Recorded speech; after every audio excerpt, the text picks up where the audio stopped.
So Brian's fixing it.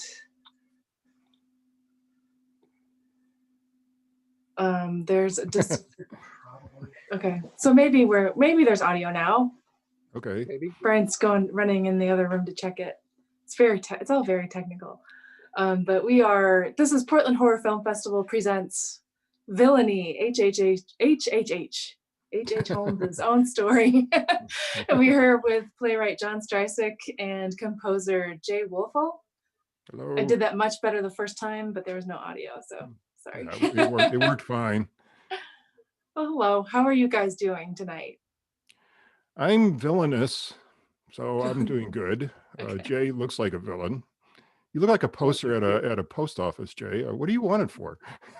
Oh, I don't know. For film composition, directing, composition. Okay, whatever that is.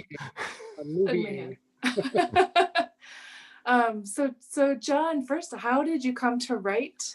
Before we start, I do have a go special guest. It's one of the players. I couldn't get a lot of them because they're always busy, and this guy actually is very busy. So we're lucky to get him. But here he is, Scully.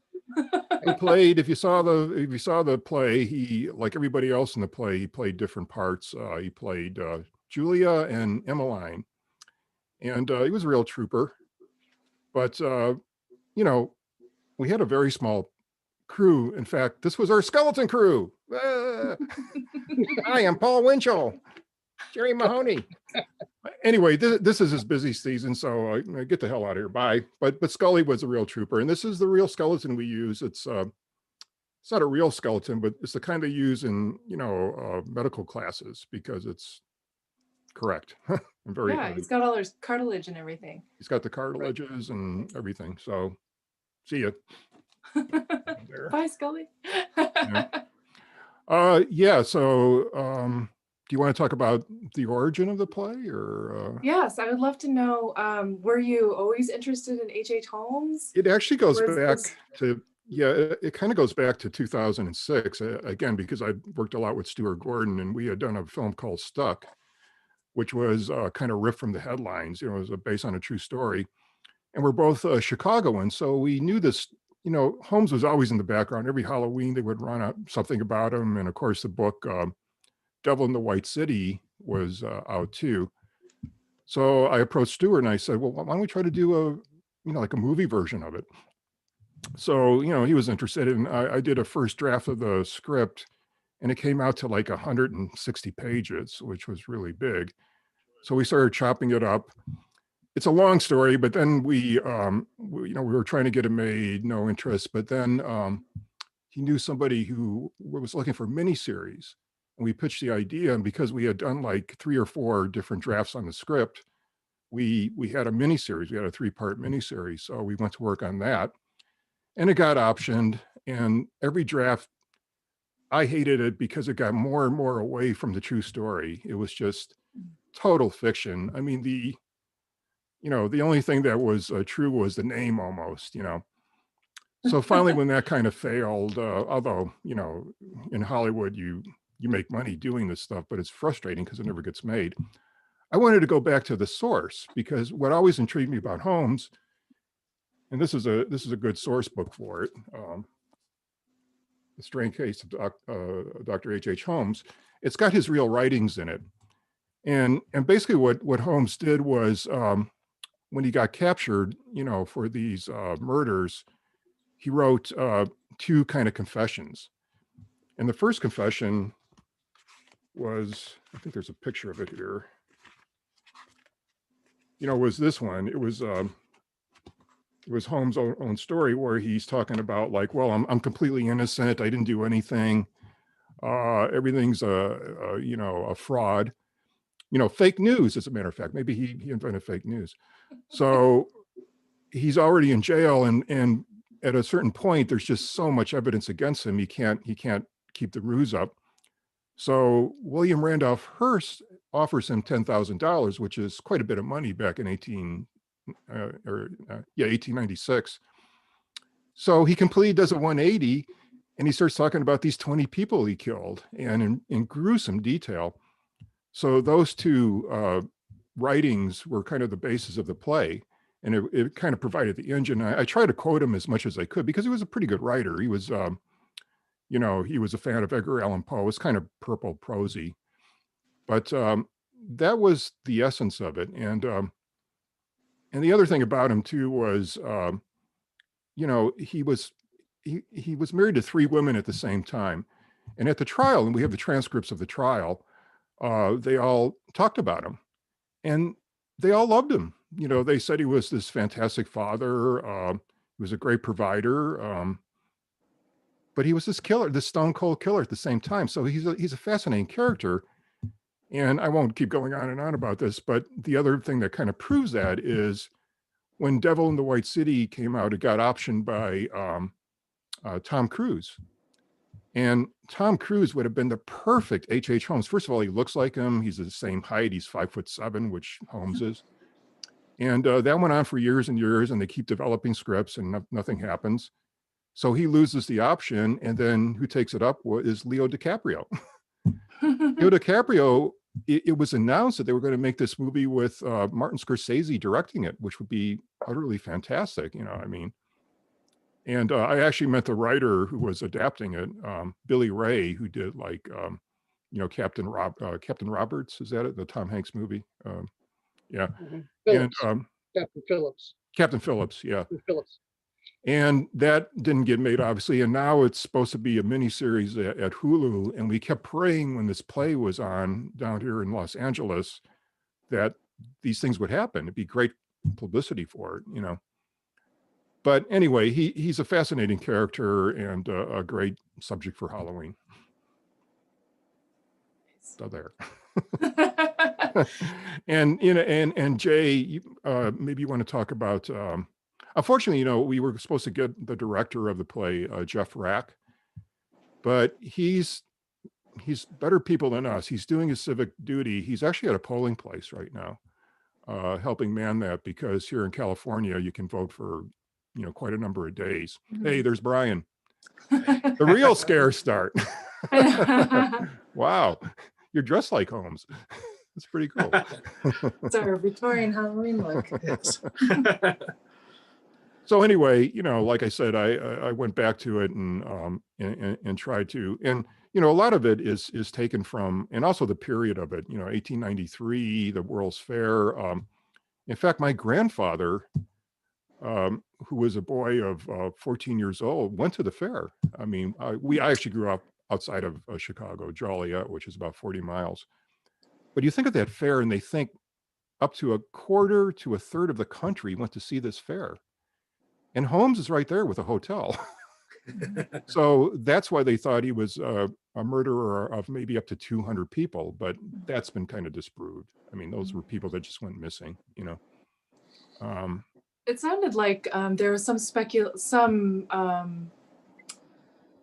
don't know, like they don't know for sure if the murder castle was actually open as a hotel at the time. Oh, it was, yeah. He actually hung a sign out there called a World's Fair Hotel. The way to think about it is if you live in Chicago, the outline of that fair is still there. And the Midway was a major part of it. And he was sort of at the end of the Midway part of it. He wasn't really in the center of it. But I remember, again, growing up in Joliet and going to Chicago, we used to go to the Museum of Science and Industry there.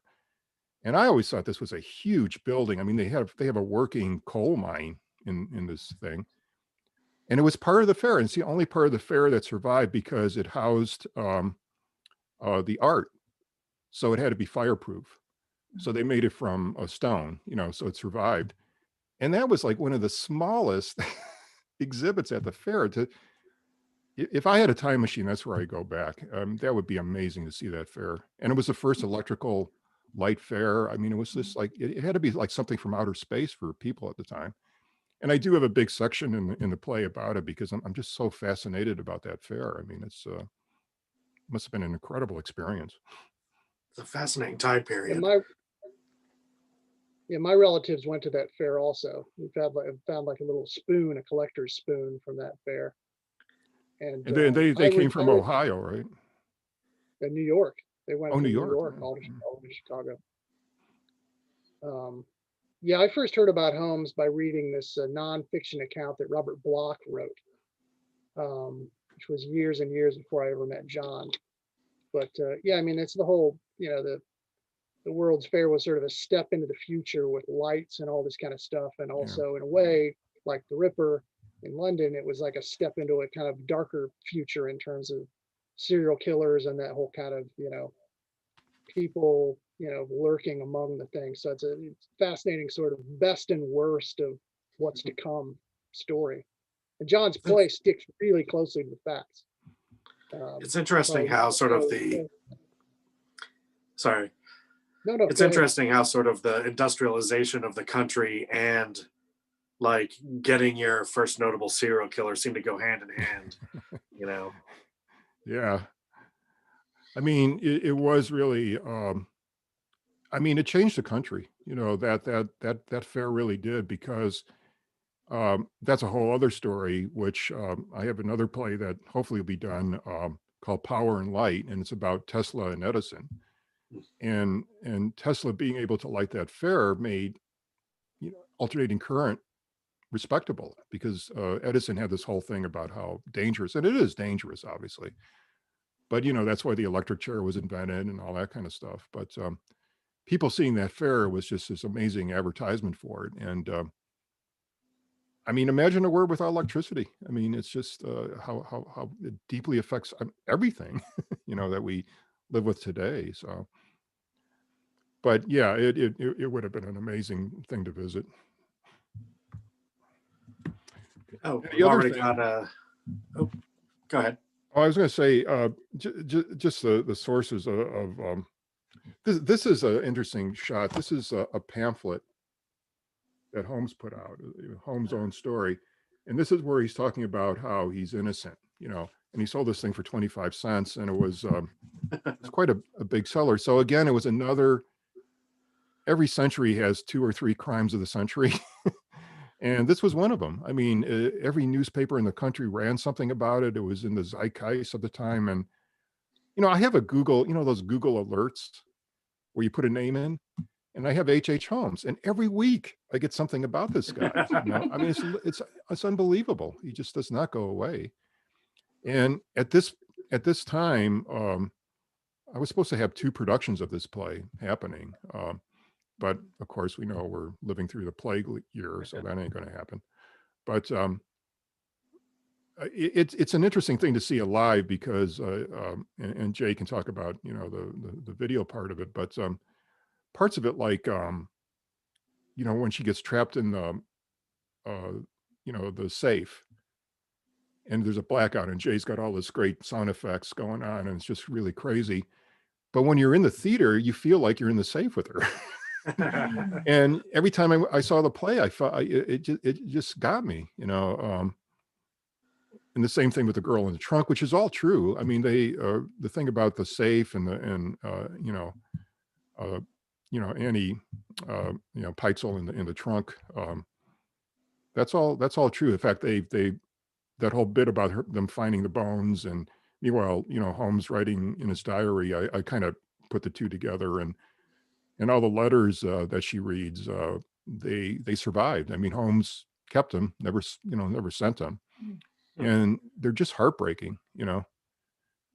That this girl's writing her mother, and she's never got an answer, and then she's viciously killed by this guy. I mean, it's yeah, it's depressing, I guess. I don't mean to bring it down, but Well, that's an especially, I think, even when you're watching the play on screen, those scenes where the lights go down and all those sound effects kind of are around you, I think it still even really works, even watching it on your TV. yeah. Really, really impressive moments. Do you want to talk a little bit about how you, Jay, about how you approached the sound design for these sort of like in the dark Sure. moments? Yeah, in the theater also, Jeff had Eric, who plays Holmes, like walk into the audience. So when he was talking, he was up, among you. Yeah, I mean, I did the sound effects and the music, so I could kind of make one work with the other. So the music's, yeah, so I mean, that's a real key thing. A lot of times when you do music, you're not the person doing the sound. So sometimes the ones just, they fight each other and then you don't get much out of either. The other thing was like in the play, Jeff Rack originally said, I want to have a live cello player at the beginning of it. So I knew going in that there was going to be cello, and I did most of my work or all my work with samples. So I knew going in there was going to be cello in the score. So that was the basis of it. Another thing I knew was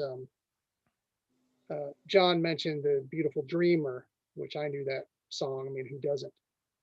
Which is a real sort of, although sad song, it's set in middle C, which almost anybody can sing. It's real kind of reassuring, centered nursery rhyme, kind of like wholesome. Anybody, men, women, everybody could sing middle C. So the thing was to write a sort of scary, disturbing score, basically based on C major, middle C, but and so that it would all stick together. But so that was kind of fun. I told John, it's tension in C major, which is impossible. And since it was a play, I tried to not overpower the whole thing in terms of taking kind of a small ensemble kind of approach to it. It's a little like, in terms of like plays I've seen, the orchestra setup is a little like Three Penny Opera or Cabaret, or this thing based on a E.T.A. Hoffman, Shock-Headed Peter, which this group called the Tiger Lilies did in a musical. So it's those are all sort of European set for the most part, but that was kind of my thing. At one point I thought, well, I could score this. They could put me in a little like straw hat with like a barbershop quartet outfit and a piano sitting down front. And partway through, I'd basically open the piano up to like scratch at the chords inside the piano, which is what I did a lot in the score. But yeah, then you could say like, I do weddings and bar mitzvahs. I never said that out loud because I was afraid they would make me do it. That would have been scary. Yeah. Yeah. But there's a lot of that prepared piano, that kind of like scraping piano things. One of the pieces he does, because a lot of it, because I'm a kind of a history nut, and I just love that 1890s Gilded Age period, which unfortunately it looks like we're going back to. I mean, in terms of politics and everything, but that's a whole different story. But that bit where the women, the chorus. Also, I loved working with that chorus because that goes back to like Greek theater, and I think the actors had a lot of fun playing different parts, because it's play, and but anyway, there's that section, and it's one of Jay's more simpler music, but it's pretty cool. The Rambler Bicycle, which is an ad I found, you know, and it's just, you know, it just sets the time. It just sets the period, you know, so much, you know, and, you know, if you are not a Yeah, I had to beauty, write a, you know, I it's had to like, write a, yeah, I had to yeah, write a jingle, to sell it's like a bicycles. I had to jingle. write a Yeah. Yeah. jingle, Yeah. they call it, obnoxious, easy to remember and hard to forget little tune. I I, actually did a I, little music video I with just want to that show when you I did. this. This is the writing of Alice, Ah, and Natalie Rudolph does her in the play, and to me, those are the most heartbreaking moments of the play. I mean, she is so good in it. Um, we should talk about the cast a little bit, because they were you know, I sound like a goofball on a DVD extra.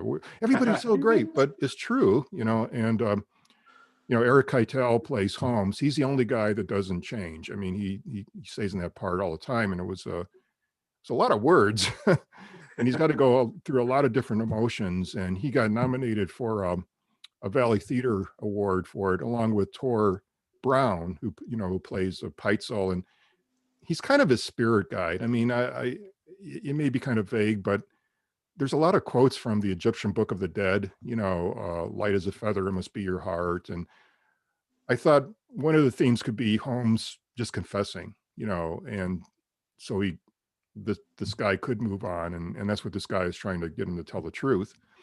Natalie Rudolph also, Tor got nominated for an award. And so did Natalie Rudolph, who had played, you know, Alice in various roles. And then Jennifer Chun was the violist, and everybody played, you know, different roles. And Tanya Reza was, you know, Emmeline, who gets stuck in the safe. And then Mackenzie Eccles is the woman who plays like Julia, who's the first skeleton, you know. And again, I think they had a whole bunch of fun just shifting roles like that, you know. And hats off to Jeff Rack making this all make sense, you know, because it was a very limited budget, you know, almost like no budget, and he was able to, you know, change their appearance just enough that they're playing a different character. It might be a shawl or a hat or something like that. And I think I mean, we never got any complaints where nobody ever said they didn't understand it. And well, so it's a that's fun good. moment. It's a fun moment the first time you realize, oh, I'm going to see these actors in multiple parts. You know, when you see that first kind of slight wardrobe change, like, oh, okay, I understand what's happening. It's a fun way to kind of tell a story that I think is sort of, you know, Yeah, apocryphal if in not, a you would way. have like 20 people on stage, you know, which you could do. I mean, you know, I was kind of hoping like maybe a school might take it up with a bunch of actors that want parts, you know. It kind of My mirrors the cousin, theme, though. It kind of mirrors the theme that, like, for H.H. Holmes, like, these people don't. He doesn't. Yeah, There's no distinguishing interchangeable. between like this woman and this woman. Like, they're just pieces. it kind of is, to yeah, yeah. It kind of helps organizationally too. I mean, you sort of remember those actors kind of, so it kind of helps. It adds sort of a continuity, which maybe if you had a bunch of people popping in and out, you would lose. The other thing, although there's not many props in the show, it's a real busy show lighting wise. And a lot of the lighting effects were locked to music and/or sound effects. Yeah, that was a nightmare too, because we didn't really see it literally until the day before we were going to go live, you know, because there was like 120 different cues in there. But that was the set too. I mean, the lights. It worked pretty good, you know, on the video, but we had a lot of trouble with this video, you know, because what I did was I shot it twice before it was the last day. So I had the actors come in, you know, like 5 hours before, so I could shoot, you know, close-ups and over the shoulder and all that kind of stuff. Unfortunately, the guys working the cameras didn't know how to use the camera. So a lot of it kept going out of focus. So me and Jay had to sit down and, you know, where we would want to cut on a certain word. And just as he said it, it's out of focus. They were forced to go to another shot. But we also shot the real stage play with the audience. So we had this thing called the Uber shot. Remember, Jay, which was the long shot way back, you know, which we could always go to, you know, if we were in trouble. So when it starts out, there's more the kind of wide shots. And then luckily, as we got deeper into the play, you know, we just basically kind of wrangled the camera guys, and they sort of figured out a few things, and we just sort of forced them into the right spots. So luckily, as it goes on, we're able to use closer and closer coverage. But really early on, we couldn't, because the close coverage wouldn't be good long enough to cut to. It was just distracting. Somebody said 5 words, like only the middle ones would work, and you can't like. Yes. Well, anyway, it added a sort of nice stylistic structure that was happy. Yeah, we kind of forced our hand, but So you had it does work. three cameras? Was it we three had cameras? we had 3 cameras. Yeah. Yeah. Well, really 4 or 5, really. Oh, did we? Yeah, 3 main guys and then the wide one. Yeah. And then we shot it twice. That gives you like No, potentially. we had 6 kind of things that we were takes on dealing everything. with, and there was no script person, so we had to go back and make it all make sense. But that was interesting too, because doing the close shots, literally, because the guys couldn't figure out how to use a camera, even though they're professional guys, you know. But we finally got through it. But the people were in the lobby waiting to get into the theater as we're just finishing up that shoot, you know. So it was an interesting night that night. Yeah. What theater did you shoot it at? It's called Whitefire Theater. It's in Sherman Oaks. Okay. It's a neat little theater. And I did it too because you know, we ran also on Halloween, like this year, kind of. But we had like a little costume contest, and we raffled off a skeleton. You know, one of the residents of the murder hotel of the castle. By the way, the castle, you know, actually a post office kind of sits on the site, which I went to visit in Inglewood, and it's just a post office. I mean, it's not haunted or anything.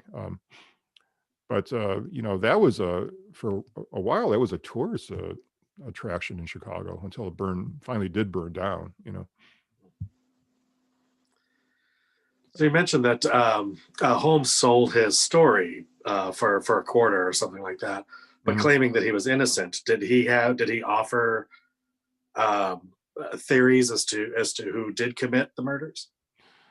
No, he was just claiming his innocence, you know, that he was being framed. And I mean, the way he got caught was kind of interesting, because it's more complicated than in the story. I mean, in the play, but he was actually imprisoned, I think in St. Louis, and he was one of his cellmates was called a handsome bandit, and he asked this guy, well, do you know a lawyer? Because they need a lawyer that's not too reputable. And if you can find one for me, I'll pay you $500, you know. So the guy did find a lawyer for him, but Holmes never paid him. So this guy goes to the police saying like, yeah, no, he's committing insurance fraud, because that probably started when he was a medical student in Michigan. So, you know, because he you know, he had access to corpses, and it's amazing because they could insure people for like $10,000, which in today's money would be probably almost like $500,000, you know. So he made a lot of money, but he spent it all. It seemed like he was always broke, you know. But he was like this, and the other theme of it too is, you know, Andrew Carnegie and Rockefeller, because he was a big admirer of those guys. And Andrew Carnegie wrote a thing called The Gospel of Wealth, in which I quote from quite a bit in the thing. But, you know, be king in your dreams. And I thought, well, that's a neat kind of thing, because this guy's kind of delusional, you know. So, you know, all those currents, you know, come together in Holmes, and it's just this pure Gilded Age craziness. And the thing where he's talking about the medical stuff when his wife's pregnant, I got that from a 1880 medical journal, you know. It's all stuff people believed back then, you know. And it's bonkers today, but it really sets the mood of the show, I think. Yeah, Holmes got busted because he wouldn't pay somebody, and later Ted Bundy got caught really because he was like using dead people, he killed people and he'd use their credit cards. Yeah. So yeah, you can get away with murder, but don't mess around with the banks, or Yeah, you're right. gonna pay somebody and you don't, that's gonna trip you up. I think it's pretty much the way it still is today. I think the only people not hurting during this whole pandemic is the banking system. Yeah, that might be collapsing pretty soon too. So we'll see what happens after. We're recording this, October 30th. So see what happens after November 3rd. I mean, we're in a precipice here. And no, they're really talking about, not to get too political, but the Supreme Court really wants to take us back to the Gilded Age. They want to get rid of all the protections, and it's all corporate money, against the individual. Holmes would be right at home. And I know what he'd be voting for. I know what color hat he would be wearing.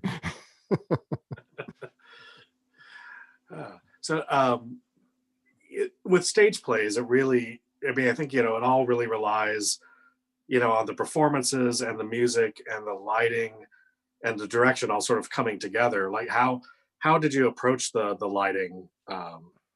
Because it's really interesting, and as you mentioned, a complex It was very lighting complex, setup. yeah. Who designed that? Well, that was Jeff Rack, the director. The theater had a pretty sophisticated lighting setup, so we could do all that. But it was a lot of work and a lot of cues that these guys had to do. It's kind of computerized, isn't it? The lighting cues, because your music was also with the cues. Yeah, the thing is, of course, like the sound effects and the music are basically pre-recorded, so the actors are not gonna, they blow lines. Like the first night we did the play, there's a scene where Georgiana comes out to get married, so she's playing another character, and then she goes off screen, and next time she comes back, she's wearing a veil and a cap. So as soon as she steps out, the music starts, and it's time to stop at a specific point. So she steps out, and her veil like gets caught on something and comes flying off her head. And Holmes bends down, picks it up, and hands it to her. I'm like, well, this is going to be a disaster. Because the scenes that, I just knew right at that moment. It's like, well, this is over. Let's, it was pre-recorded music, but the starts of the lighting cues and the starts of the music cues were all based on specific lines of dialogue. So, and sometimes the music and sound effects are also connected to each other. So even if it got off in one sequence, by the time we got to another, whenever that actor started, on that line, then things would come back. And so somehow there was a rhythm. And the first time we recorded the play without the audience, that final day, we had the music turned off. And the actors are like, "Where's my music?" Right, that's true. So they sort of found a rhythm in the music.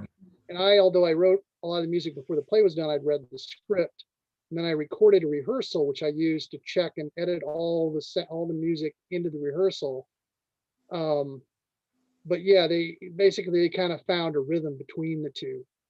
But yeah, it was all live, so it was kind of excruciating to sit there just knowing that you were helpless to. If you're conducting an orchestra, you could make them go slower if they happen to be reading the lines more slowly, but there was no ability to do that. And the trunk scene was all pre-recorded, so when the lights went down, neither actor or actress were saying those lines. In the other sequence where she's in the vault, they were live, and the sound effects and music were pre-recorded, so they had to kind of fight against each other, maybe, which they did quite a good job of. But yeah, it was, there's a guy literally in the booth, like with a script, which is all marked up for where to like start each sound and each music cue. And like I said, there was whatever 150 or more. And so going into this, I saw another play that Jeff Rack had done in the same theater, and it was a much longer show, Ray Bradbury's show. Yeah, it was Ray Bradbury. Oh man, that show was like 2 hours and 10 minutes, and it was nonstop music and effects. So I was like, okay, Jeff Rack's willing to like take a chance on that, then Oh, by the way, we should give He'll do anything. Yeah. we should give a plug to Jeff's. They got a radio show, a horror radio show right now called Arcane Theater. I think it's .com, but Theater, it's Theater of the Mind. Theater of the Arcane Mind. It's called The Theater. Mysterious Yeah. Card. Mhm. Do you remember And who I wrote did the that? music for that too. Yeah, Jay did the music for it. Yeah. Cleveland Moffett. It's based on a public domain Yeah. story called Cleveland Moffett wrote. Who I I wrote didn't it in think the there was an 1880s. author. Yeah. Yeah. Yeah. I didn't think there was a genre author from that period I'd never heard of. So they got me. I lose Trivial Pursuit on that one. It's quite Yeah, just good. started Yeah, playing. Eric's in it. The guy who played Yeah, Holmes. Eric's in it. Yeah. Holmes is in it, playing a Frenchman and a bunch of parts. Yeah, it's But about that's a. on right now. It's about the concept is easy to describe. It's just this guy. He's in Paris and he doesn't speak French, and this woman at the Folie Bergère gives him a card, and he doesn't know what it says, and everybody he hands the card to goes, "My God, you can never come back to France." But what does it say? I cannot say. I'll tell you. It's like it goes on and it just amps it up like that. It's pretty funny. It's got a good narration, so it translates to radio pretty good. So yeah, I mean Jeff Rack did an amazing job because he got the actors together. He's well known as a set designer out here in Los Angeles, but he's directed quite a bit too. Did an adaptation of went back to the original story of the Birds and did that. Did a couple of live adaptations of Twilight Zone stories, Cool. at this place called Theater 40. So, and I was just amazed what he was able to do with a small cast, and it was just a trip because I direct television and movies, but I never wanted to do theater. It's just, to me, it's just mysterious. We talked about that at the Stuart Gordon Memorial because I always thought he was a better stage director. He was a great film director. Don't get me wrong. I'm not saying he's bad or anything, but boy, if you saw his plays. No, but if you see his plays, which you can't, obviously, they were pretty incredible. Now, Jay, when can you're you tell a story about you putting in the sound effects on that computer? Oh, This was the most insane thing. Because so again, so we're working, we're rehearsing during the day and they're doing other plays at that theater at night. So, every day we're kind of kicked out of there. I think some nights it was still Martians, right? Which was Jeff's own show. yeah, But anyway, so we're trying to do all the lighting cues and start to lay in all this, so it's time to listen to all the sound effects and figure out where they're going to go, which we haven't done. I think it's a week before open. So I bring them all in on a little thumb drive. So we get kicked out of the theater where we're rehearsing and we go next door to another theater where they're building a set. And it's not that big a space. So we're in the lobby and they're building a set with hammers and nails and saws. And we're right in the lobby, which is right on a very busy street. We have a laptop, and you all know how great laptop audio is. So we stick the thumb drive into the laptop, and amid the hammers and the cars driving by, we're going through, 90 sound effects cues, listening to 3 or 4 takes to pick one in this lobby while the hammering's going on. you would usually do this in a studio. It's a big sound studio, and he's sitting on this wooden bench in the lobby of this theater on a street. It was unbelievable. It was just, it was just ridiculous. But, You But didn't look too somehow- happy that day, Jack. No, I was mortified. I mean, how can you judge? I mean, this is, you're playing this stuff for him to listen to and sound good, and here it is sounding like the absolute AM radio, inside a subway station or something. That's being generous. It all sounds awful, and I'm responsible. But no, Jeff was able to kind of pick, between them, and he just told me afterwards. He goes, "Oh, it was just so ridiculous that." And the guy laying him in, by the way, was Tor Brown, the guy who played Peitzel. Oh, He was like this all he did. He was also a technical guy too. So he'd go up in the booth, if sound effects were in the wrong spot or something, because some of them were laid in the wrong place. So we'd go I'd get him and go up in the booth with the guy and move stuff around or lay in new things. Like, the one thing, you do music for somebody, there's two bad things that can happen. One is, of course, they hate all of it. And the other thing is they like it too much and they want more.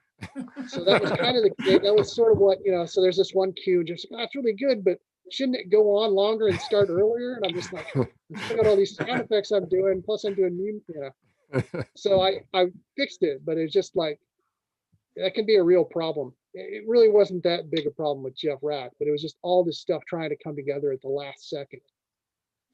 And like I said, literally. Yeah, I remember now we were always waiting for Tor, because Tor was in another play, like in Santa Monica, which was across town. And we would always need him to help with the sound or just the technical part of it.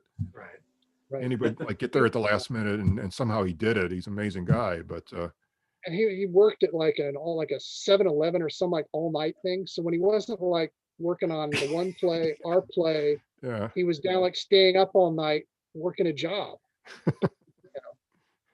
I don't think it was a 7-Eleven, but I think it was another theater play. He was laying the sound in or something. He was doing some kind of technical thing. Yeah, no, but For he the lighting had a regular 9 to 5, so his shift was like 10 to 3:30. Wow. Nice. Plus all these other. Yeah, So, that really impressed me. It was like going back to old student filmmaking days, because nobody was really, I paid the actors and everything. They got paid, but not anything really. And it was just that enthusiasm of doing these 99-seat theaters, which there were quite a bit of them out here in Los Angeles. I don't know what's going to happen, when they finally open up again, or how many are going to survive. But it was a real thriving thing, because the other thing out here, you have so many actors wanting to be in movies and TV, and there's a limited thing. And in the meantime, they got to practice their craft, and they're very good. They're really good actors. So you get high quality stage productions on these little theaters, out here, which I hope it may take another year, to get back to that, but I'm sure eventually it will. John, the play ran for what? Like one day a week for 6 weeks, right? Yeah, it was 6. It was like, that was the weird thing about Whitefire Theater, is that if we had done a traditional thing where, it ran on weekends and you had like 4 weekends, because it kept building audience. I mean, the last 3 performances, they were pretty much sold out, but it takes a little while, to build that up. And we just couldn't do that. I'm hoping, like with these new productions, if they happen, they're going to be more traditional, Yeah. And But then it was fun watching the crowds get a little bigger each week. I mean, it got some word of mouth. It was never empty, but by the end, it was, there was a couple nights where there was too many people to get in there. Yeah. We, in fact, the night we shot, which is kind of weird, we had to put in another row of chairs, by the stage, which is kind of annoying to me, because one of the women, it wasn't Halloween, but she was wearing these cat ears. And sometimes you see these ears sticking up. Yeah. But there wasn't supposed to be a chair there, Yeah, yellow. I'm glad they all cat came, but it's like, the yellow ears, and they were sort of like illuminated from the stage lights. They kind of glowed. They were like sparkly ears, and they were, reflecting. That's the basic story of Villainy. I mean, I hope some people saw it tonight, and because I watched it again too, and it works fine on video. I mean, it's not the experience of live theater is live theater. You can't duplicate it. Yeah. But I'm glad I shot it. And I kind of did it so I could send it out to other theaters, and just as a sample of being my first play and everything. And we did have another play scheduled for, actually would be up this right now. It's based on, kind of has a Lovecraft connection, you guys. Do you remember who translated the Necronomicon into English? Yep. Dr. Edward D? No, Edward Cullen. Dr. John D. John D. So he was a guy who was talking to spirits and trying the whole thing about Enochian language, which is the language of Adam, which is in the Lovecraft country thing. you know, it's a great play because he wrote all this stuff down, and it's like a play by Shakespeare that's lost. You know, the language is incredible. And so we're going to do another kind of like a Holmes thing where there's like 5 actors, but this time they can wear masks, and they become like the angel Gabriel and Archangel Michael, or this thing called Medimi. But just a little preview, it starts out with a guy sitting on stage, and he's holding a D mask in front of himself. And meanwhile, like these the other actors are going D, and they start talking about him. But here he is. Oh, neat. That's Dr. D. So he was supposed to be working right now. We got the mask made, and Jeff and Jay's going to do the music. Jeff's going to direct it. We might have some of the actors from Villainy in it. But I'm really looking forward to this one. I think it's a much better script, and because I learned a lot, you know, from writing Villainy, and this could be a lot of fun. You know, Queen Elizabeth's in it, the first. Emperor Rudolph in Prague. You know, he's the Holy Roman Empire, so we get around in this play. Yeah. Anyway, you go away too. That's fun. Wait, how far along were you in the planning process for that when all this kind of came crashing down for everybody? Well, we were pretty far. I mean, it was going to be, again, like we mentioned, Jeff Rack, he has this thing called Arcane Theater, and we started having readings of it, you know, at my house, and we were aiming for, you know, Halloween, and you know, that's all out the window right now. I was thinking of trying to do a radio play of it, but it wouldn't work. It's real visual, you know, it's a very visual story. Yeah, I did, I don't know, an hour worth of music for it. And yeah, there were a number of rehearsals with different people. Finally found people Jeff and John liked. And I knew about D because of Lovecraft, really. You know, it's really in like, I remembered it because me, you know, when me and Migliori were doing a little podcast called The Lurkers, and we did a thing on Dunwich Horror, and Dunwich Horror has quite a bit of quotes from the Necronomicon, and if you remember Wilbur Whately, he's got a copy of the John Dee Necronomicon, which is corrupt, and that's why he goes to Miskatonic to get the good one, you know. Except the dogs get him, but that's a whole different story. But yeah, I think I'm supposed to be working on some sort of intro logo reveal for the podcast, but I'm waiting on Andrew to send me some stuff. But Andrew's a busy guy. Yeah. I think you'll like being on it. It's a lot of fun. I'm looking forward to talking to Paoli, and Jay's going to be on, and you guys, and so. But it's all like our book, you know. And when me and Andrew start talking, we just, you know, it just kind of goes. But anyway, so you guys were able to follow the plot of the play pretty easy, right? I mean, you you didn't get stuck anywhere, or, you know. Okay. Yeah. Well, one thing I was going to ask you, I mean, it's a fairly complex biography. How did you how did you decide what made it into the play, and what things became, you know, what multiple things became one thing, or how did you sort of get that into a, what is it, 89 minutes or something like that, or 92-minute stage play? What was your process for? Well, that's called writing. I mean, rewriting, you know, and just writing and rewriting and see what works. And I should admit, I mean, this is my first produced play, but when I first started writing, I wrote plays because I was totally knocked out by Beckett, and I just happened to stumble on, in my junior college, they were doing Endgame, and I had never seen anything like that, you know. So I got 3 or 4 just terrible, you know, early plays that I wrote, and you know, I always loved writing dialogue, but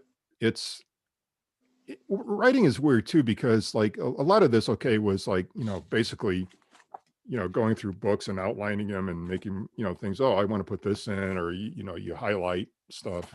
Yeah. Like this is one of his letters. So I knew that was I knew the form of it. It was going to be those 2 confessions that he wrote, where I'm innocent and I'm guilty. So that creates tension right there. That creates conflict.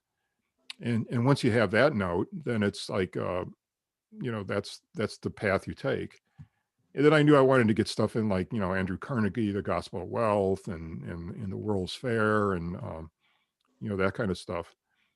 So yeah, it's writing is rewriting, as the old saying goes, And what helped too is like having readings, when you have a reading of a 5,000 page script or something, you can start to tell, well, okay, this has to go, and this has to, which you have the luxury of doing in theater. I mean, when you write a movie script, it's very rare that you might have a table read, but then they go quickly after that. I mean, you can't do a lot of work. This because we were doing it ourselves, and we could screw around with it. To John's credit, the rewriting process of this, because sometimes people rewrite and the scripts just keep getting longer and longer and longer. The more they hear it, it's just. And in this, he just kept cutting and cutting and cutting, which is good. So and I think we've maybe even made a few minor trims in the video. So he was constantly going, okay, this is enough, or let me rewrite this, and then we can get rid of that. And part of it, a lot of it was, there was, so that's really to his credit, because like I said, some people just fall in love with their stuff, and the speech is so great it has to go another 3 pages, kind of thing.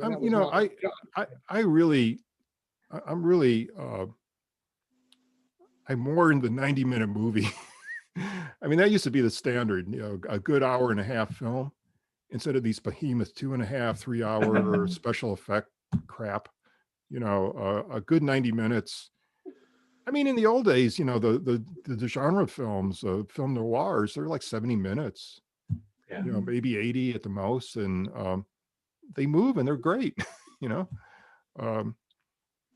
So the D plays a bit longer, but I keep talking about it, but because that's where my mindset is right now to get this thing going. And then I have a 2-act thing, this thing called Power and Light, which is the same time period of Holmes, but it's more, it's Tesla and Edison and their conflict, which again, hopefully, Jeff and Jay will I definitely be involved with it. And we're going to do a Zoom reading of it, and that's going to help. But I don't know, folks. I think we got another year of this before we're out of it. I just don't know. We keep wondering what's because we've heard things. There have been petitions from theater owners here to reopen, but with restrictions, and so we're all kind of just in a holding pattern. Like, is something going to happen? But I mean, the reality is that we're not going to be able to pack any theaters for another year. Well, you see what's happening now with these reopenings, and I just saw today there was 98,000 new cases. We've never been this high. 98,000, Yeah, there's been as many new cases this month, is it, as in the entire previous part of the pandemic? Yeah. Something like that, right? Well, at the start of it, when everybody was like, when New York was getting hit bad, it never got above 40,000 a day, never.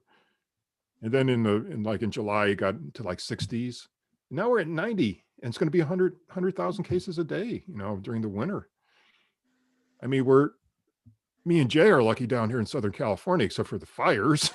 Yeah. But, the weather is mild. You can be outside. You can do a lot of things outside as the rest of the country goes inside. And theaters are part of that. Mm-hmm. You can't do it. It's just too infectious. But hopefully they're going to get a vaccine and everything, but it's going to take a while. It's a weird thing to be alive. It took good to be alive, but it took a long time for there to be enough, like, just tests for people to be able to get tests. Yeah. And so I imagine it's going to be the same deal with vaccines. It's not going to be overnight for sure. No. We have to ramp up to that. No, they got to see if it's going to work. I mean, the latest thing I've been hearing is that it might be more of a flu vaccine, where you got to get, it's got to be re-upped every year. Sure. It may only last like 6 months or whatever, to keep you. But Yeah, I mean, there's the real horror. God. It's had a real transformational, it's really changed our world. It's changed it. Yeah. I mean, I used to fantasize about that, about, God, wouldn't that be interesting to be alive when the meteorite crashes and everything changes? And we all are.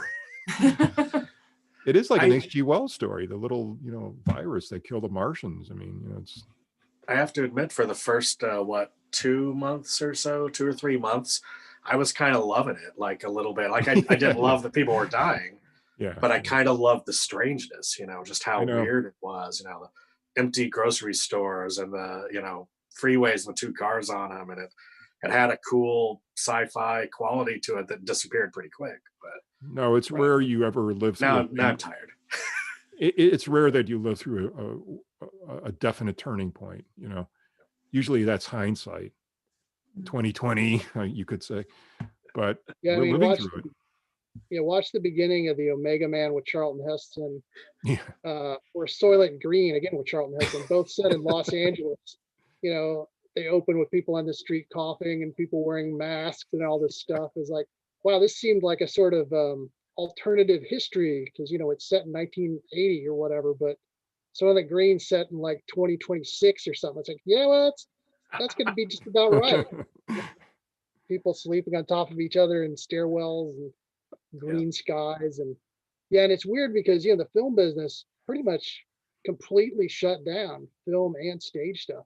There's no place to go watch a movie in a group. So everything in LA in terms of the film business completely shut down except post-production. Well, they shoot commercials yet, because they don't follow the rules. They're starting to shoot now, but the rules are like very draconian. You have a really short day, and there's only supposed to be like 4 people on set at a time, and so it's just like monstrously. Boy, it's so funny because you read Variety, and it's like all they do is keep announcing these new movies. I mean, when is this going to happen? It's like, such and such made this big deal, and this is going to be happening in this series. 2022 is going to be a great year for movies. 2022 is going to be really good. They all release at the same time. And restaurants. It will be up for the festival.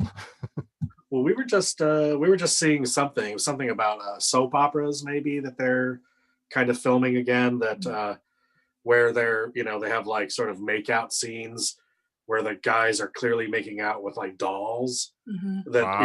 you're seeing the back of the head, Like a real doll. because they're not doing that to the actors, not making the actors do that. Yeah.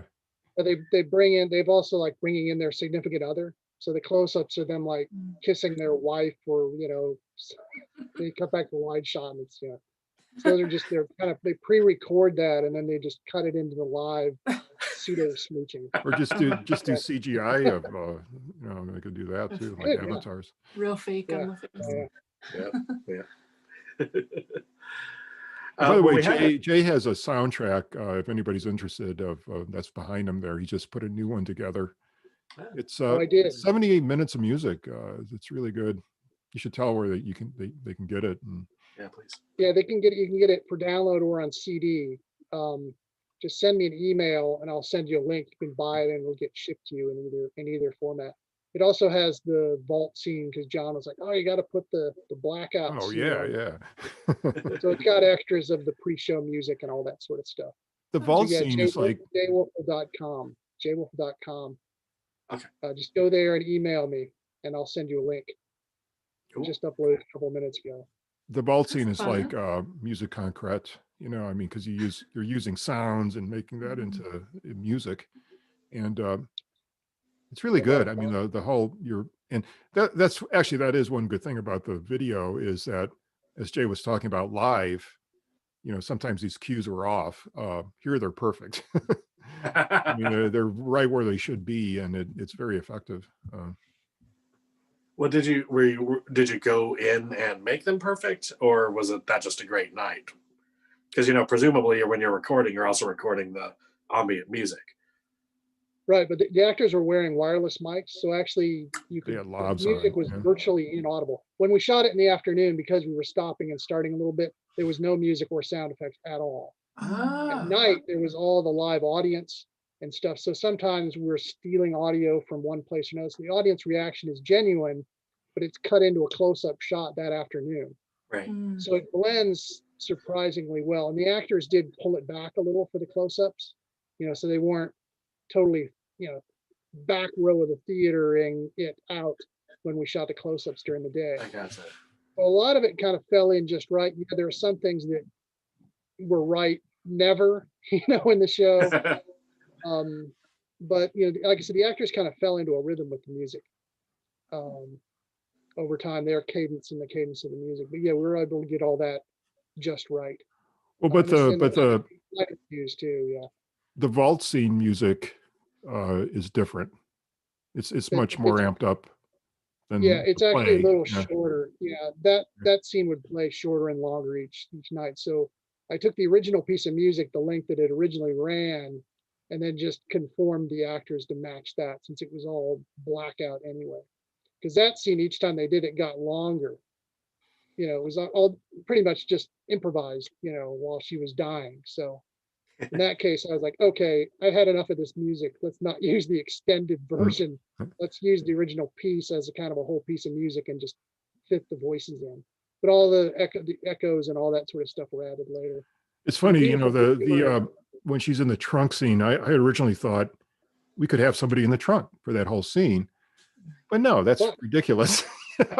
and so Natalie, she gets in, and there's sort of like a blackout that we had to take out of the video where she gets out, then it goes into a sound effect thing. But my original idea was just to have, I thought it'd be really creepy of just this, trunk on stage and this voice pounding, in real life kind of thing. But that was depicted, she was claustrophobic also. Yeah. They built a trunk with like no back to it.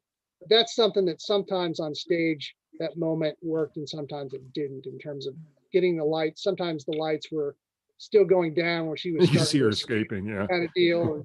And so that's something we were able to fix it and make it work. I mean, everything worked one time. That was in the theater. Well, even in the video, that's a very creepy scene, because nothing is just there, and it's true. I mean, he did do that. He connected it to a gas light, outlet, and got a tube and everything. He talks about that. If any of that is true, I mean, I don't know, because Holmes was. It's hard. We do know that he killed at least 6 people, maybe. So there's Benjamin Peitzel, his 3 children, Julia Connor and her girl, and Emmeline. That's 6, and probably the Williams sisters too. So 6 or 7 or 8 or something like that. That for certain. He didn't kill 200. He said in his confession, he talks about 26 people he killed, but then later some of them showed up alive. So he was exaggerating a little bit. Did sound like he made up a lot, like lied a lot, so it was hard to tell like exactly what was truth and what was fiction, and there was no internet or Facebook or Twitter back then, so it was hard to find people. When somebody is sort of enamored with themselves, right? When they're sort of enamored with their intelligence or something, you don't, even when it gets to the point where he's confessing to murders, I imagine there's some exaggeration, about how he did this or how he did that or how brilliant he was, and Right. Yeah, and there's don't really know what his name is. Yeah, there's things he's not telling you. I mean, Killer's ideas of what's presentable and not is so skewed from, they have their own weird lines they won't cross. Well, you frequently hear people like offering to take people to discover their bodies to prolong their life. Bundy does and they go and they can never find them, because they either didn't exist or they killed so many people they can't remember where they put them all. Holmes had his furnace and his whole basement thing, and some of that was never really completely explored. But a lot of murders got heaped into the basket of Holmes. Like, well, he clearly must have killed. Yeah, I didn't get into the basement because he did have that chute that went to this kind of operating room in his basement. he also had like this thing called he was fascinated with people's heights. So he had this thing called the electricity determinator. I'm saying the word wrong, but it was a rack, and he was trying to make people taller by stretching them. Oh But it was torture, obviously. But the thing about the bones is true, that he did sell it to medical schools. So here's this guy where he would insure him for money, kill him, and then on top of it, he makes more money selling their bones. Medical schools. So it's he's a crazy cat, that Holmes. But people are fascinated with him. And the other thing about this play, kind of interesting, is I find that women like it more than men. I had a lot of like some people, couples, and one of my friends said, I really liked your play, but my wife loved it. I mean, she loved it. And I said, well, it's that image, that guy, that bad boy image, I guess. I mean, I don't know. Maybe it's Eric too. I mean, Eric is such a great actor, and I think at the end there, when sort of all the women kind of become a sort of Greek chorus. Yeah. I think there's a nice turn there where it feels like, he's not on top anymore. Right. Which I think is nice. It feels like there's some moments of redemption, at least. I mean, they're all dead, I guess, but for the women. But you give them a voice. Yeah. Yeah. Which is unusual in a horror story. that was a scene I wanted to go a little longer with them reading up the list of the names. I thought it stopped a little too early. There are parts of it that are a little dead, and there is another version of the script where just giving some exit lines, makes it a little better. But yeah, I love that Greek chorus thing. That's so ancient, and it works so well in theater. And it's musical too, and I think that's where Jay's talking about how they cued off his music cues to deliver the lines, especially like during the World's Fair, and plus you put in, sound effects. And that World's Fair, by the way, was the first one where they had a Ferris wheel. Mr. Ferris invented this thing, and they just thought so big. So it wasn't like a Ferris wheel like how we're thinking of it. I think they have some in Europe still like that, but it was literally Pullman cars, these huge, train cars, and they sat about 60 people inside each one, and it went very slow. I mean, it was just barely moving. But imagine being somebody in 1893 who never left the ground. Yeah. And as a matter of fact, the Ferris wheel saved the fair. Because they were losing a lot of money, even though a lot of people visited it.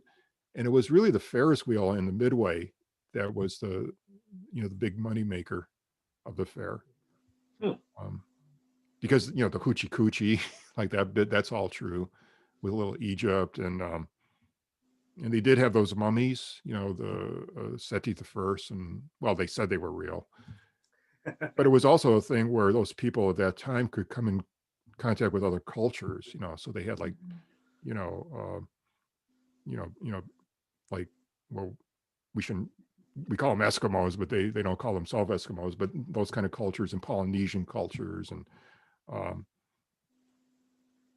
maybe to them it was kind of freaky, but it was a real eye opener, I think, for people at that time.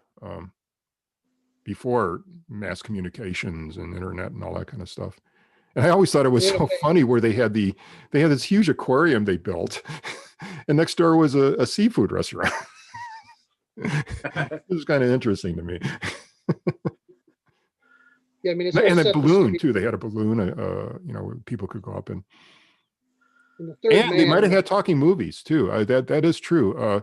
There are reports where the people said they saw, it was a kinescope thing where you had to look into the eyepiece. Right. But I think Edison was syncing it with a cylinder record. It might have been like a music thing. I don't think people were talking or anything like that, but it probably was the first sync sound fair. In a way, it sort of created the format that like Disneyland and some of these other theme parks have kind of followed. Oh yeah. That was really the first dry run of that. The Third Man, the famous cuckoo clock sequence, that's a Ferris wheel a little like the one. That kind of is, Yeah. yeah. You that's imagine like a Berlin. bus, like a bunch of buses hooked up. So you're Like the inside this one you bus, like. which is the car going around. Was it, you know, there was a time travel TV show. God, I can't remember the name of it now. Timeless.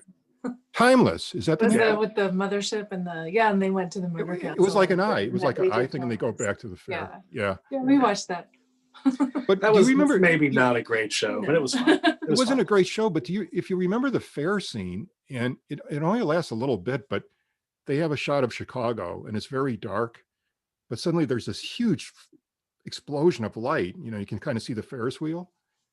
It totally captured it, but it was only like for a few seconds. And then they get involved with Houdini and all this kind of nonsense, you know. But Holmes is Oh, that's in that, right. isn't he? That's right. Holmes is also in that episode, I think. Yeah. Yeah. Yeah, they get the main They guys get get stuck trapped. in the castle at some point. Yeah, they're in the basement. Yeah. Yeah. And Houdini gets them out. Then there's the season of American Horror Story, which is kind of about Holmes.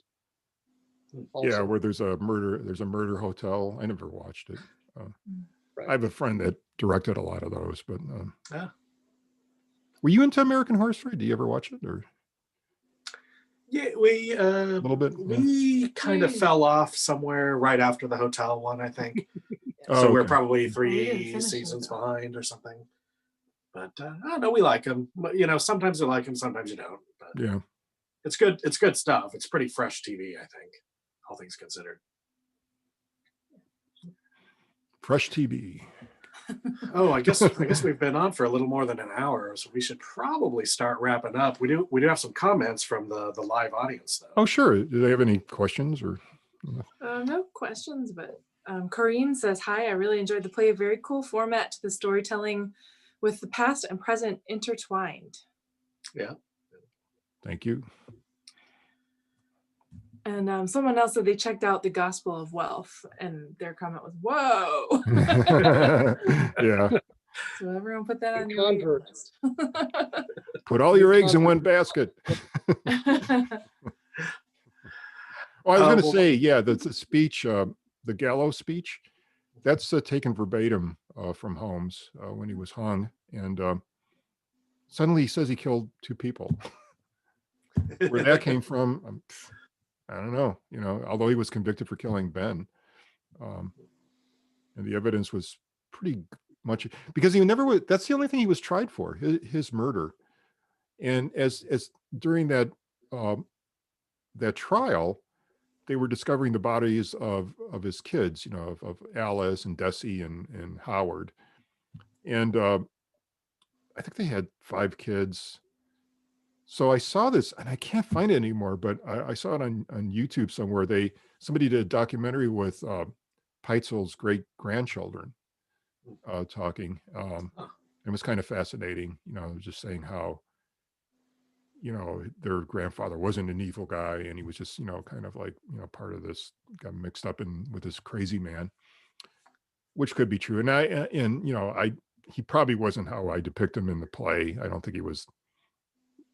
I think he knew that, you know, that half of $10,000 was 5,000, not two, like a couple thousand or whatever. But it was a little comic bit, you know. So yeah, and of course there's descendants of Holmes too. There's that. Yeah, there's that guy named Jeffrey Mudgett. Have you heard about this guy? For a while, he's gone all around. He wrote a book about. He was his great grandson from Robert. You know, where she talks about Robert in New Hampshire. So he grew to, you know, maturity, and he had a wife, and they had descendants.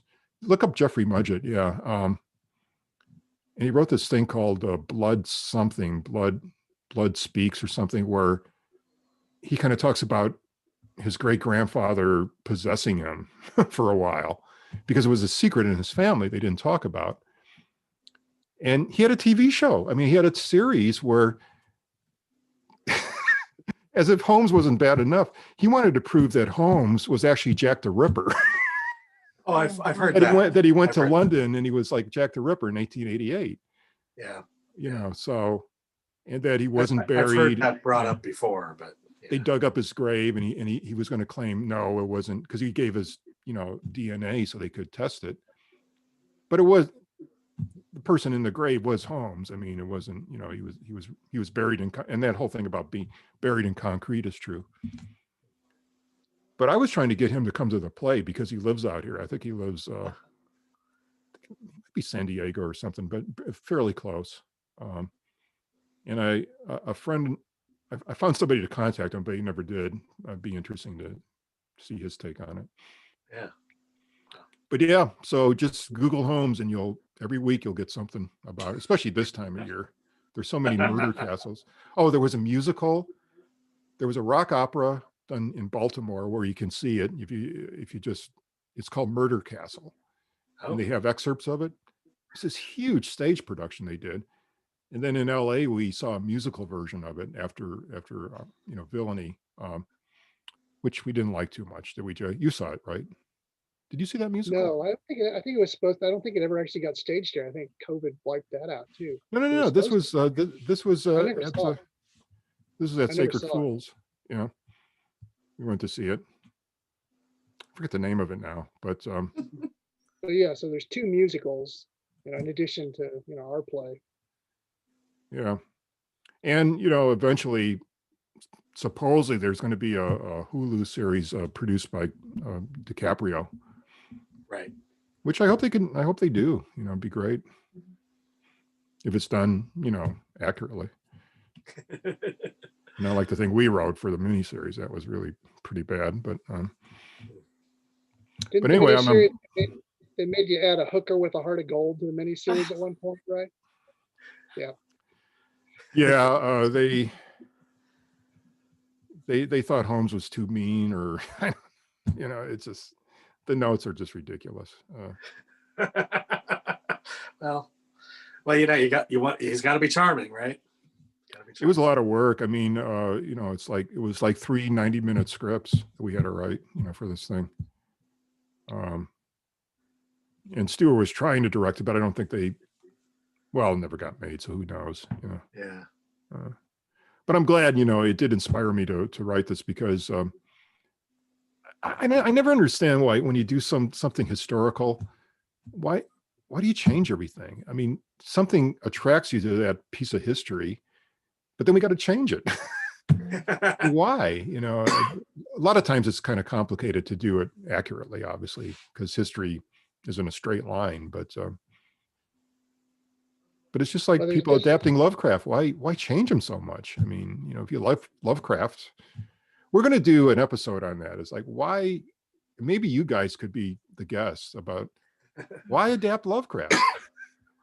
You know, what is there any other author like him right now? I mean, it's like, on the amateur scale, I know, you know, obviously Poe and King and all these guys get adapted professionally, but for so many amateur films to be made on Lovecraft, it's just amazing to me. I mean, it is true that, you know, every year we're sort of amazed. Now, this last year we didn't have a great deal of adaptations, Right. you know, but as our focus is always sort of more on films that are referential, or films that sort of tell original stories kind of within a Lovecraftian milieu, you know. But it is amazing to me that sort of every year we can rely on having too many to choose from, you know. Well, being public domain helps. Yeah. That's true. We're often advocates of changing the source material. Like maybe we can talk about that on the show. Well, you know, Andrew was a real stickler for it had to be Lovecraftian, you know, or maybe Poe, you know, but yet he had a lot of movies to choose from. I quite like the deep ones that you showed. Who did that? Who's the filmmaker? That was Chad Farron. Chad Farron. Okay. Yeah, I know him sort of. You should watch it. It's very Rosemary Baby-ish with the crazy characters and everything. But that cool Richard Band soundtrack. Mm-hmm. Yeah, Richard Band did the sound. I mentioned that to Jay. Yeah, because we're big fans of his. I mean, he's a really good composer. Yeah. Do you guys know him at all? Well, we interviewed him, you know, for the book. Did you ever meet him, Jay? Well, I directed a couple films for Full Moon, one of which was Trancers 6. All right. So 6. and Trancers 6, yeah, T6. We were making it around the time of 9/11, and I had my trunk full of AK-47s. They were not fireable; they only had blanks. But I was like, this is maybe not the best time to be driving around Los Angeles with a trunk full of AK-47. So in post, I was like, well, we need to use music from the other movies. And Charlie Band's like, oh, I don't know any of those people. I was like, you don't know any of those people? One of them's your brother. I don't know any of these people. But I did use some Richard Band music, and the writer in Davies, I think, did the score originally. And so I cannibalized music from the previous things so that we'd have the continuity of music from for the whole series. So I don't think I've ever met Richard, but I worked a lot with Charlie and Albert, his father. So Charlie Band's son has a rock group. Oh, yeah, he's So a it's rock kind of guy. a Yeah. musical, yeah. So there's a musical element to that family. Charlie always helps us out when he can for various things. Like That's good. we showed Castle Freak this year. We streamed it with the interview with Barbara Crampton and Jeff Combs at the end. And yeah, Charlie's always really good about, if you need something, ask me. And, we're always able to work something out with him. So he's been a friend of the fest for quite a while. Yeah. That's good. Yeah, I wrote more things for Charlie that never got made, but I finally directed a couple movies for him. What did you direct again? What are the movies? I directed Demonicus, which was Demonicus. That's the one I was trying to think the of. lowest budget movie they'd done at that point. Although I point out it did better than the previous 3 films they'd done. So I saw the books; they were in my office. I don't think they were supposed to be, but like, oh look, here's the reports on all their last productions. And then Trancer 6. Demonicus was a movie that lost its director right before it was going to get made, and so they said, well, if you do this, then we'll give you something bigger later, which turned out to be Trancer 6. So they were as good as their word. At the time, it was kind of like, well, will you, won't you? But yeah, no, Charlie's that's a whole story in and of itself. Well, I'm good friends with Tim Thomerson, who's done 3 movies for me, but didn't do Trancer 6 with me, which is again because of the whole Charlie and Tim's interesting relationship also. But yeah, so there's a lot of connections. I made a lot of friends with people who worked with Charlie. And John his deathbed movie was getting shot around the time I was about to do Demonicus. That's when they were doing these little video features. Oh, yeah. And I think I moved through 3 different offices with Charlie. They were kind of scattered all across town. Sometimes in the middle of a production, they would suddenly be moving to a different location. So, but yeah, I was kicking around Full Moon for a long time. Yeah, Full Moon was like the Roger Corman school in a way too, Sure. Yeah. Yes. Because you probably know Courtney Joyner. He did Lurking Fear for Charlie. Well, Jeffrey's in it. Yeah. And Ashley. And Ashley Lawrence, right? Yeah. I met. Yeah. Fun. All right, we should probably wrap up then. Yeah, we should probably let you guys go. Okay. But why don't you tell us where people can find out more about your work? If you've got a website or social media presence you want to talk about, and give us a little hint. We've talked a little bit, John, about what you're working on now, but why don't you give us the pitch? Give us the end of the show pitch. Well, I mean, I really don't have a website or anything like that, but the next play will be The Perfection of John D. Wait, I'll get rid of this guy. Get out of here. Again, this is his mask. It's going to be done somewhere here. Oops, he fell down. Down here in Los Angeles. I have some production scheduled for Villainy, in various places, but I don't really want to talk about it until it's going to happen. Sure. But and I'm just working on a low budget film that I might go back into like directing a little bit, based on it it was a movie, then it was a stage play, and now I think I might make it back into a film. It's based on the Killer Grannies of Santa Monica. It's a true story about these two women in their 70s. It's like arsenic and old lace, but it's more arsenic than lace. Where it's actually like Holmes in a way. It's a true story, and they would get these guys off the street, insure them for a lot of money, and kill them. And so naturally, it's kind of a comedy. but I have it down. I could shoot it like in 2 rooms, like in an apartment. But and I'd give it to like actresses, and they all love these parts because they're crazy, and it's very funny. Like one woman's really into opera. She's in real life, she's Hungarian, but I made her into my grandmother's country, which was Slovenia. So she could make pizza. If you don't know what pizza is, I mean, it's only made there by the women in Slovenia. But yeah, so that's a project that might be happening. Awesome. Oh, and you're going to re-release Eric Zahn, the movie I did back in the 80s, and yeah, hopefully soon. So that's the next project, really. yeah. That's what I'm going to be spending the next month or so on. We finally got that last film, that 1975 Whisper I was telling you about. Oh, you got it. Great. Well, we finally got the guys that were going to do the scan.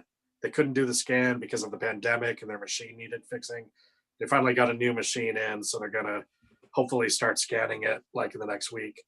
So I should have that. That's the earliest amateur film we could find. It's 1975, I think. And J. Vernon Shea plays Akeley. Well, he's always got something over his mouth, doesn't he? Like there's no sync sound in it, but there is. Oh yeah, there's no well. Is there like a narration? There's like cards. It's like a silent movie.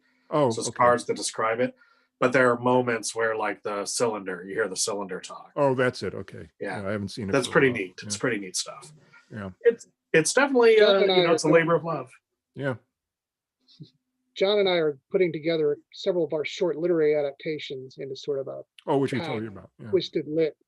John did The Hunger Artist, which is a Kafka short story. I did a short from The Birthmark, which is a Nathaniel Hawthorne story. And I did another short based on a Guy de Maupassant story called The Heave, ? Exclamation point. I always love question mark exclamation points in anything. You read a script of mine, there's always a couple of those in there whenever appropriate or inappropriate. Yeah, J's are quite good. He has an ancestral, it's almost like an ancestral castle in Wellsville, New York. Is it Wellsville? New York, yeah. Yeah, New York. It's called the Pink House. It's called the Pink House. You can look up the Pink House, Wellsville, New York, and read a whole bunch of interesting, although entirely, 98% untrue ghost stories about the house. But I shot the film there, The Birthmark, the Hawthorne adaptation. So we're doing that. My most recent feature is called Asylum of Darkness, which you can get on Amazon Prime. There's some tentacle things in it. It's sort of a spiritual sequel in a way to my first film, Beyond Dream's Door. It's coming out it's coming out next year. I shouldn't tell you who it's coming from, but it's a big retro video company. So they're doing the scan and all the extras for that right now. And I also have been doing music on old films, which never had scores. Oh, yeah. Some of those I hope to bring out. I did Island of Lost Souls, the Bela Lugosi movie.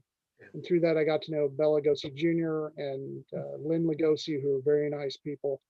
I hope to do some other Lugosi films, which are PD, and then bring them out with a new score restored. I did Fall of the House of Usher, which is Louis Buñuel's first paying job as a film person. Well, he was like an assistant director. Yeah. A French film, the first feature version of that. Have you guys seen that movie? I haven't. You should play it at the festival. So. It's really good. It's real bizarre, very surreal take on it. And Jay's from 40 something. 1928. No, 1928. In the 20s. 1928. Oh. Yeah. The first feature adaptation of it might be the first feature adaptation of a Poe story. Actually, they combine the oval portrait and Fall of the House of Usher. Most Poe versions, like even the Corman ones, always kind of find two stories to kind of fit into one. Yeah. And I'm working on this Danish film called Heaven Ship, which is really the first space opera, which the critics used in a non-flattering way. But it's quite a good movie. I'm working with the Danish Film Institute on that. And I recently did another film I won't mention, which I did music for. I did The Old Dark House. I did a score for that. And these have won awards at film festivals. It's great to like show the people, you know, when you put music on something, people really see the film in a new way. And a lot of people never seen the films. Are like, oh, this film's really great. And I'm like, the films don't need me, but it's a way to like kind of honor the films and get them to be seen again, really. Yeah. Well, that's kind of a sideline of mine, is, you know, doing music for these old films. Originally, that's really fantastic. Sort of experiment. You know, I mean, like that's a kind of a tradition too, because Philip Glass did a new score for Dracula, remember? And Giorgio Moroder re-edited and did Metropolis. Yeah, Metropolis. That's always got another score coming. So yeah, it's certainly Glass has done a number of those things. And I went and saw a guy does a live electric guitar scores for old horror films. And I went to see the Spanish Dracula. With, that one, yeah. Music, which was actually pretty effective. Yeah. Although some of these I think are sort of stunts. Like that was almost a stunt. And I don't really want to make scoring the film sort of a stunt like that. Sure. I saw another film where they just like literally had a DJ like spinning discs kind of in sync with what the movie was. And they ran the movie like on top of itself, and it was, you know, it was a trip, you know. I did recently see what they showed, The Beyond, with Fabio Frizzi and his guys doing the live score. Oh, yeah, and that really did do something for it, you know. The tarantula scene, especially with the guitars and everything, was like, whoa, oh my God. Yeah, no, that's a cool thing. It's not an easy thing to do, but yeah, there's some guy went and saw Rudy with a live score, you know, the football movie. Well, remember when Coppola was touring Abel Gance's Napoleon, and they had a full symphony orchestra, and I got to see it in Chicago and see it and hear it, and man, that was great. I mean, it was like this full orchestra, and the movie's fantastic, you know, and this was just a night out at the theater back then. You know, I mean, they've circulated in Psycho and Vertigo with live scores. You saw Psycho, right? Yeah, it was terrific. Yeah, the orchestra was really terrific with that. So yeah, it's like movies have become a way to sort of stage a musical event, you know, in a weird way. And people have done this with, you know, rock bands have gone in and replaced whole scores for Dazed and Confused and done it live and stuff. And the Nosferatu is practically a perennial, like, come see Bob and the Gut Kickers, you know, perform live to Nosferatu. The Crypt Kicker 5. Yep, the Crypt Kicker 5. Happy Halloween. So that's me. Yeah, jwolfel.com. You can find all this stuff, as well as, you know, get a copy of Villainy, the music. Good. Well worth it. Well, awesome. We look forward to. Well, thanks. I look forward to seeing your lit collaboration. I'm a big Maupassant fan myself too, so I look forward. You'll like this. Yeah. Oh, have you ever read? Oh yeah, no, yeah, I love Maupassant. I wish there was more. There are some good Maupassant films out there, actually. But yeah, he was a great short story writer. And, you know, when he wrote those kind of stories, because he died of syphilis, ate his brain away, as he described it. He goes, my brain is literally running out of my nose. So the critics, kind of like with Poe, said like, well, these are just the ravings of somebody who'd gone crazy, which of course is not true. Maupassant wrote weird fiction his entire career. By the way, I should mention, thank you for your help with the Hunger Artists, and also Jay's we're doing a new kind of mix for it, and replacing some of the music and things.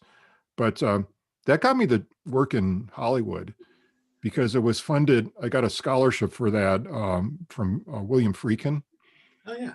And so I thought, oh, you know, I'll come and show him the movie. He never watched it. He couldn't give a crap. He's from Chicago, but he didn't care. But it got me, I started sending it out. And because it's sort of like a Twilight Zone episode, and there is a kind of a twist at the end, that's why we're calling these twisted tales. It got me work on Dark Side. they really Oh. liked it. So I Oh. did like 6 episodes there, and you know, so. But I Connections. still like that movie quite a bit. I think that's the best thing I've done. But I've Hunger done, Artist? Kafka's done, I should say. It's something I It's read. quite a fine film. Andrew tried to get me to watch it for a little while, but I stay so busy. Yeah. And it wasn't until you slipped me your 16 millimeter, Yeah, when I it came was down like, here, oh, yeah. this is really, it's really pretty great stuff. So that'll be in the collection. Yeah, How what are we're you thinking guys- of doing, we're gonna put them all together, and we're gonna do commentary, and I think we're also gonna do like little because our films combined are about an hour, so we're gonna do some extras, and one of the things we'll do is like a little background on the stories too, because that's kind of fascinating too, the guys that wrote them, and the influences, and the usual thing, like a gallery. It should be fun. Yeah, the Birthmark and the Hunger Artist actually shared a distributor originally out of Chicago. That's how I first heard of John Strysik. I never met him until the Lovecraft Was it Festival. with Film decades Ideas? later. Film Ideas. Wow. Yours was one of the few other films at Film Ideas that wasn't The Life of a Frog. Fractions. I mean, most of the catalog was this kind of stuff. But I said, oh, the Hunger Artist, I know that story. So then they ended up, the Birthmark won some awards at some festivals, and they ended up buying it, which meant they paid nothing up front, but they distributed it. And so anyway, so the two films will be back together again, Yeah, at last. yeah. Cool. Yeah, I think it should work out good. It should be a fun disc, and we want to preserve these movies because I think they're worth watching. Right. And maybe you can do a literary film festival. Well, if it's all of these things fit within the purview of H.P. Lovecraft's, Yeah. the H.P. Lovecraft Film Festival, I think we can show. You're we much more things. liberal than Andrew. Well, we are, yeah, for sure, right? I mean, yeah. although he Lovecraft showed Diary of a Madman many years ago, which is Lovecraft was certainly a supporter and mentioned Maupassant and Hawthorne. Hawthorne's really a stepping stone towards Ray Bradbury ultimately. But I thought these were all Lovecraft, because I there used to be this magazine called Lovecraft Studies. Do you remember that? I don't, because I wrote an article about these two adaptations, because Lovecraft and Kafka share quite a bit. I mean, they were writing in the same kind of period. They were both kind of outsiders. They both had an extremely unique, style, but they were polar opposites yet alike. So Lovecraft is cosmic. He's talking about these huge entities, and Kafka gets into the weeds, little details of things that go on, and you get trapped in them, But they're both basically trapped. I mean, at the end of it, whether it's cosmic or it's, you turn into a bug or whatever, We fairly frequently get film submissions from films that have played at the Franz Kafka Film Festival. And I think people think that that's sort of a natural. Now, we don't often play that many of them, but if one kind of flips that weird with a capital W switch for us, Where's that festival? It's in New York. Yeah, I think so. I didn't know about that. I think it's in New York. And the Film Festival, all the name, all the author name film festivals. Yeah. That's interesting. Well, thanks so much, guys. Yeah, thank you. In order to end the stream, I have to go off screen, but don't leave just yet. I will end the stream, but we can say our goodbyes. Yeah. All right. Thanks. Goodbye. Thank you. Thanks, and Hope thanks to see to you everyone soon who in watched. person. Yeah, thanks, guys. And thanks everyone who watched in the Discord. You guys can keep chatting, and the film's still available to watch. So tell your friends to get a ticket and watch it. It'll be available. It's a nice Halloween. It's a Halloween treat. Yeah, we actually extended it, so it'll be available until Sunday. Oh, good, great. Okay, yeah, a couple friends of mine were like, "Oh, I can't watch it live, but I'll watch it later." I was like, "I don't know if you can, but." I didn't tell them that, so now they will be able to. Yeah, and then we'll put this on the end of it, so they'll be able to see the whole thing. And turn the sound up real loud Yeah. to hear all of Jay's stuff. It loud. Turn your lights off. Up Turn to the sound 11. up. Very nice. All right. Thank you. Bye-bye. Bye-bye.